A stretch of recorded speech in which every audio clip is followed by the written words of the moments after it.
Dangerous Animals has actually just come out in cinemas more widely, but you actually got to go to the premiere of it, Nick. It premiered at the Sydney Film Festival over the weekend, and I love watching horror movies in front of a packed audience, and this one got a big response.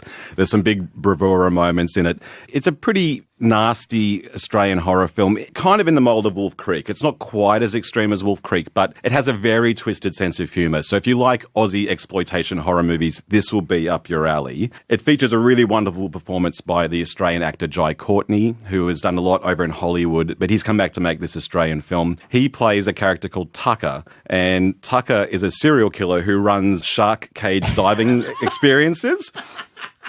And like a lot of serial killers before him, he's quite charming and charismatic and quite clever at luring unsuspecting young female tourists onto his boat, where his modus operandi is that he feeds them to sharks, basically. It's a nasty conceit for a film, but like a lot of horror films before it, he inevitably kidnaps someone that, where he might have met his match. And the character in this film is called Zephyr, played by the American actress Hassie Harrison, who was in Yellowstone. And she's also married to Ryan Bingham. In fact, one of Ryan Bingham's songs appears at the end of the film.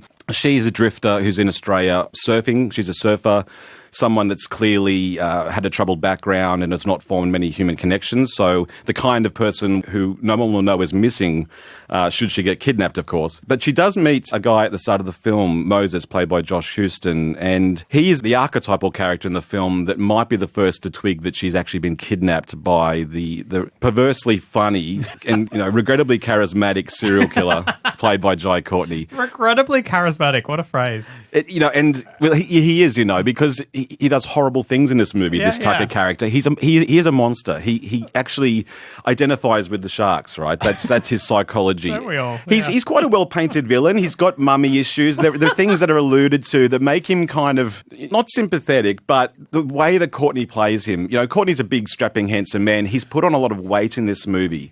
He's like a polar bear. He's very intimidating. Wow. He's just a huge, hulking physique.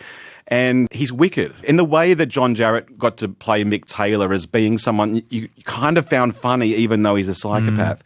So I had a lot of fun with this. Some of the moments in it got a really big response. It has a nastiness to it which will put some people off. But look, if you're into sort of horror movies with this twisted sense of humour, then Dangerous Animals is a winner.